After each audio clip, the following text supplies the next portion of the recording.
Hello, I'm your host, Marcus Garrett. Every week I have entertaining conversations with your favorite influencers and entrepreneurs. Now, let's get started with this week's show. Season 3 of the Marcus Garrett Show is focused on the journey from employee to entrepreneur. You can find a link for your free 30-day trial to join hundreds already in our office hours program in your video description or show notes below. And this is the drop. I should have asked you how to pronounce your name. How do you pronounce your name? Delyanne Barros. Delyanne. Barrows? Mm-hmm. Delyanne is a nationally recognized money expert and the podcast host of Diversifying, produced by CNN. Like many people, she found herself confused and frustrated when it came to managing her money and growing her wealth. She had racked up over $150,000 in student loan and barely understood her 401k. By 2020, she became debt-free and launched Delyanne, the Money Coach, LLC. Welcome to the show. Thank you. I'm so glad to be here. And we're going to move right into the Life After Debt segment. Living life and living debt-free don't have to be mutually exclusive dreams. You actually dropped a tweet that I want to start with and maybe helps tell that story. You said 18-year-old me was hopeless because she was undocumented. 25-year-old me felt doomed when she realized she hated being a lawyer. 32-year-old me thought she'd never be happy single. And 37-year-old me thought she'd have to work until she was 60. I love proving myself wrong. So what other areas have you proved yourself wrong? I know you've talked a little bit about being a lawyer before, so can you tell the people your story? Yeah, definitely. I'm an immigrant from Brazil. I grew up in Miami, moved to New York to pursue, my law degree and the big city lights. I accomplished all of those things. I had like the office in Park Avenue. I, became a very accomplished attorney, but I was completely miserable. And that was a really heart-wrenching moment for me because as an immigrant, as the first person in my family to, graduate college, you have all of these hopes and dreams and aspirations. And when you finally get to the finish line, it's very deflating when you realize that this actually isn't my path. I don't really feel aligned with this career that I've been chasing and working so hard for. And I went on to be an attorney for 14 years after that realization. So, the golden handcuffs was like very real for me. I didn't feel like I had a way out because I owed $150,000 in student loans. And that entire period of 14 years, I was constantly working and thinking of ways to exit the legal field. And it's actually extremely challenging. And if you speak to a lot of attorneys, you'll see that this is the case. People think like, oh, you have a law degree. It's that's so transferable. You can just become anything. It's actually not. So, when I finally discovered financial independence, my focus was on, this is my exit strategy out of like law in general, but also like the workforce. I'm like, I can retire and I won't have to work anymore. So I started creating a plan. I'm like, I'm going to pay off these loans. I'm going to retire by the time I'm 45. I had the plan in place.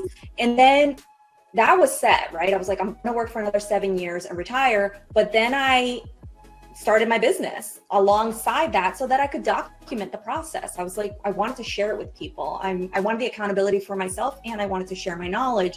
And little, did I know that this was going to take off and actually expedite my financial independence plan way, way more than I ever imagined. So I will, reach financial independence much faster now. And I also got to quit my job last year. I'm part of like the great resignation. I got to exit the legal field. I am much, much happier running my own 7-figure business. And I get to like really shine in my zone of genius. Like educating people and being a creator is 100% what I was meant to be. So I couldn't be happier that I took the leap. So you said there, I have obviously a lot of questions, but you said there that you knew early, like you said, you said you were a lawyer for 14 years, but you knew early that it wasn't the path for you. Why did you know it wasn't? Unfortunately, the people. Being a lawyer means dealing with really, really difficult personalities. So the work can be extremely gratifying when I would win a case on behalf of an undocumented worker and I got them their wages, or I helped a woman who was being sexually harassed at work. That is extremely gratifying. But the problem with the legal field is are the people and the systems around the legal field. Like there is very support, especially for women of color. There's a lot of toxicity.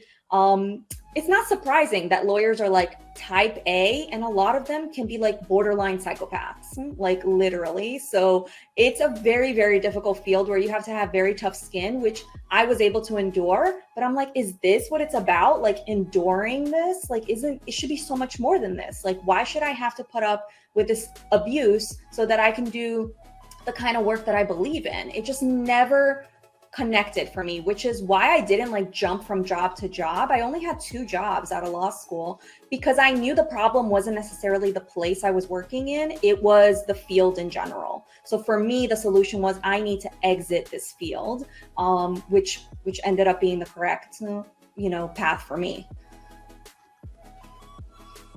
As you mentioned, we are, I think, yes, by the time we release this episode, we'll still be in the Great Resignation.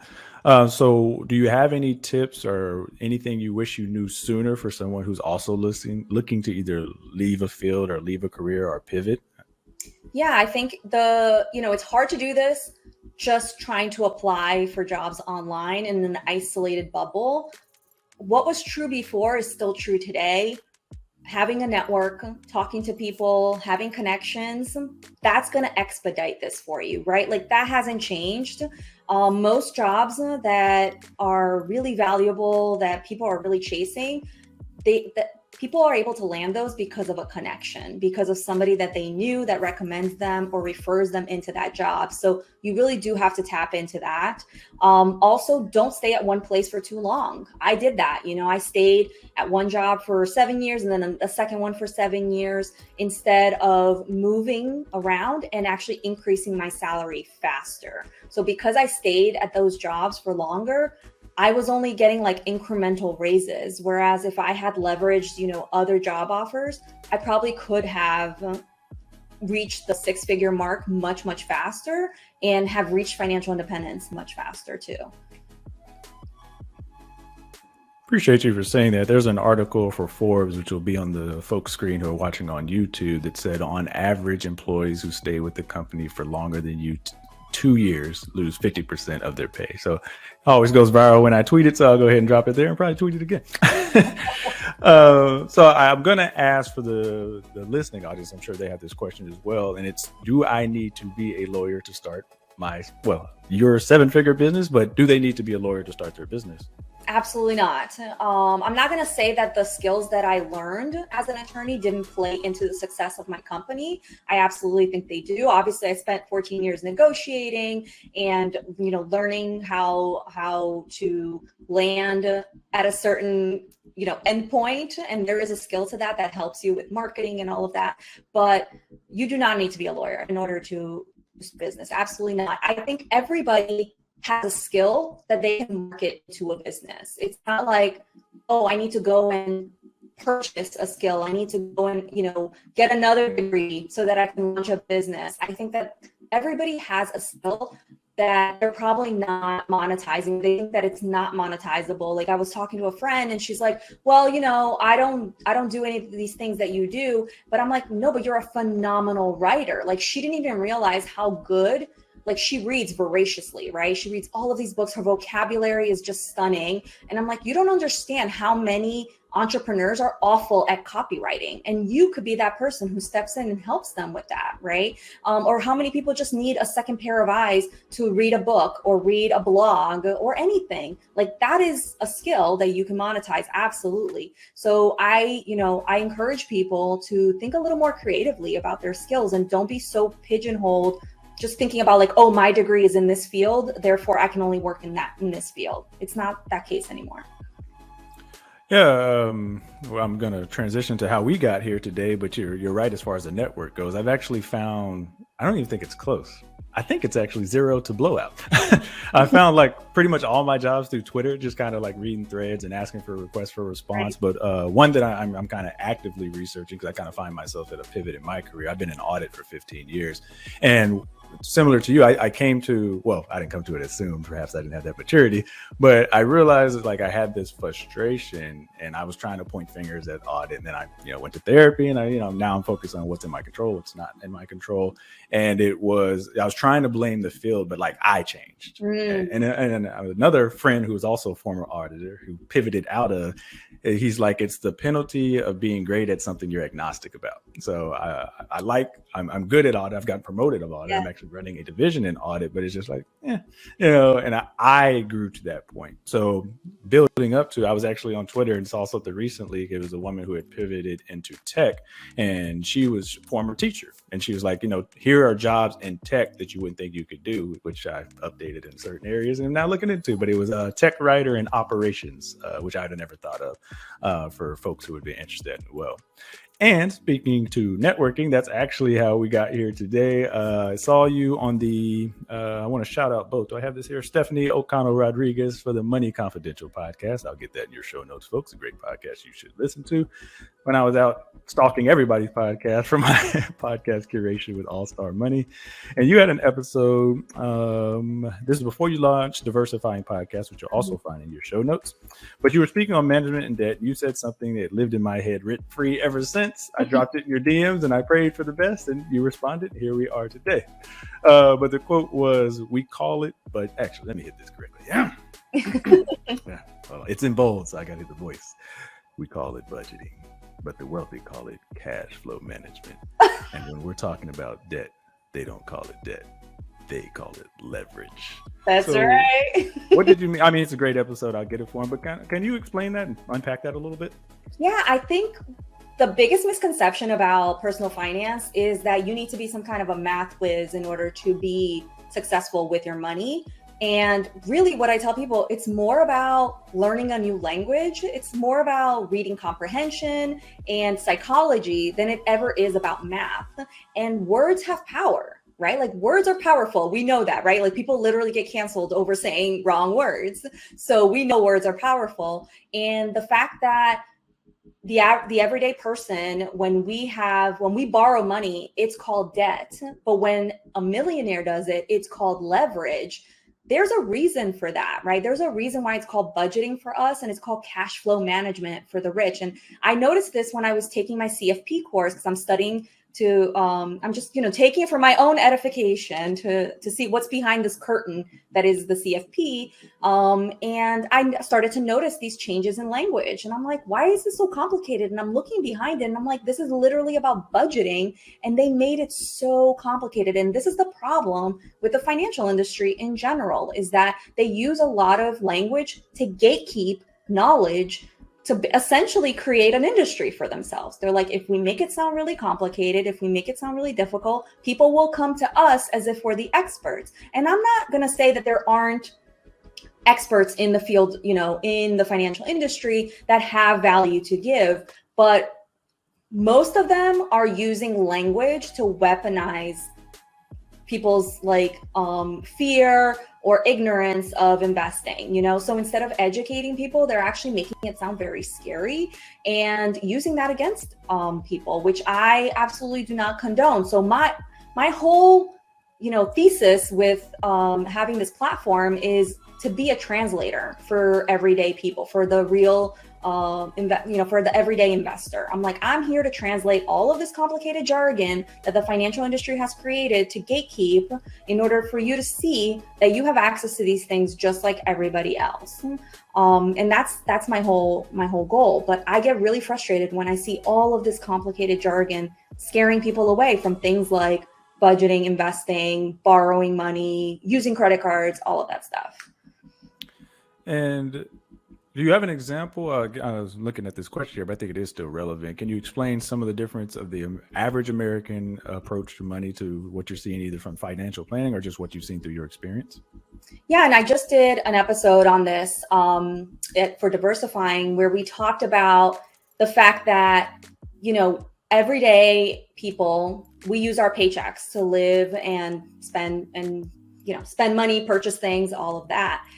And what a lot of people don't realize is that the rich don't do that. Like they don't get paid necessarily a salary.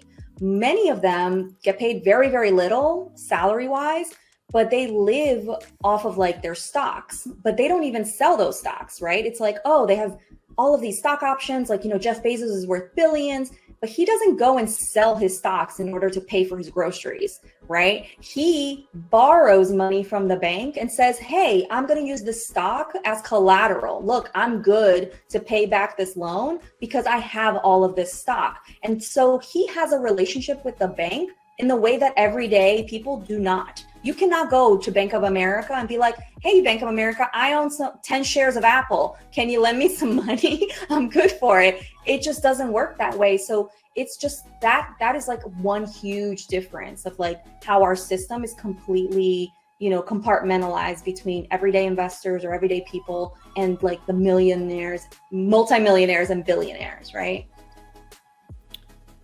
That is fascinating. So fascinating. I'm going to have to do some research. Unfortunately, to the listening audience, I don't have any depth. I'm blown away too. So I'll follow up on that one. I'm going to do a light partner read here, and then we're going to jump back into it, folks. So the Marcus Garrett Show is made possible by our partners like Terry Ijeoma. Terry is a stock and options trader who encourages her over 100,000 Instagram followers to pursue their passions. Her system teaches students how to intelligently and responsibly invest in the stock market, with some making up to $1,000 a day. Hear our chat and learn more when you visit themarcusgarrett.com/invest with Terry or find a direct link in your show notes. And now, back to the show, as some of you can hear me typing.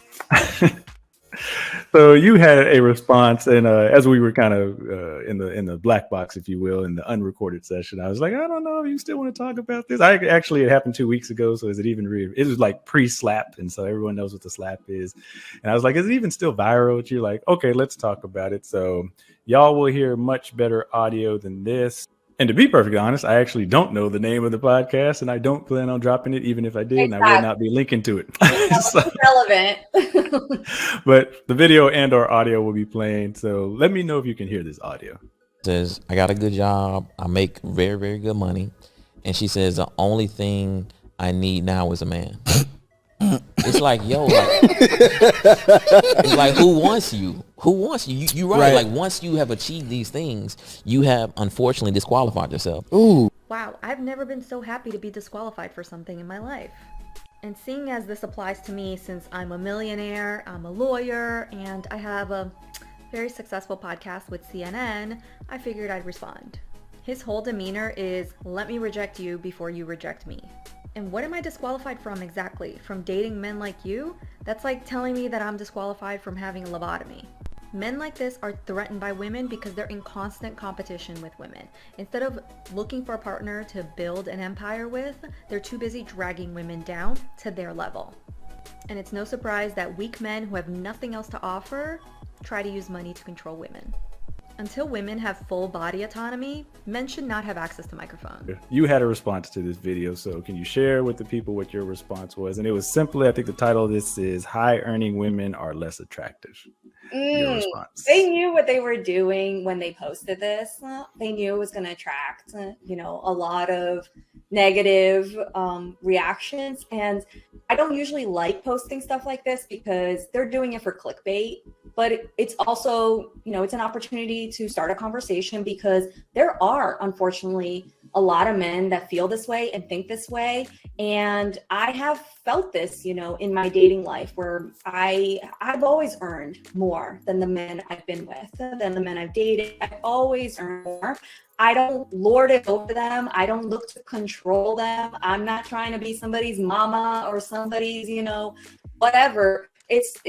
That's not the goal. And I think that that's the perception that some men have, is if you're a very, successful woman, that you're going to be the one in charge and that he's going to be emasculated and he's not going to have any say. And I think that that's a really toxic mentality. And it makes women who are out there looking for a partner feel like they have to play it small, like they can't play up their accomplishments or that they can't even be accomplished, because then that's going to make them undateable. And that hurts women in the long run. It's hurt them forever, right? Like, we've lived under this tyranny of like, be you need to be submissive. You need to, know your place in society, and you have to let the man lead. And we're past this stage, right? We're looking for people who are partners. We want partners. I want somebody who's going to walk alongside of me, who's going to help me continue to grow as a person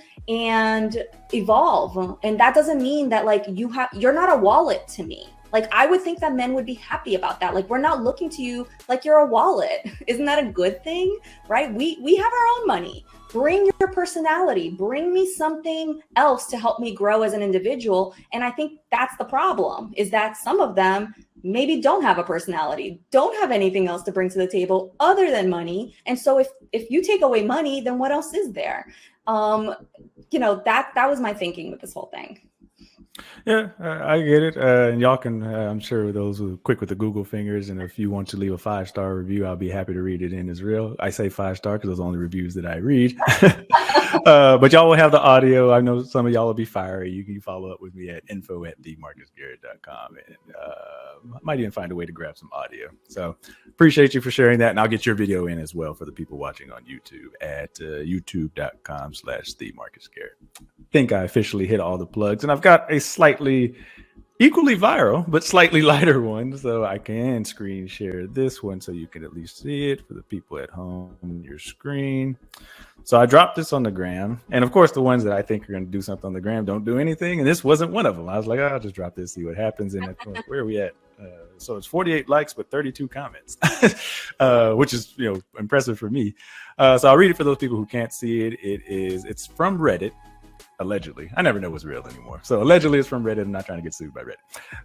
I am a 34-year-old male, Reddit relationships, and my wife is female, 29. She has asked me to pay her almost $50,000 to have our child, and I'm not quite sure what to do.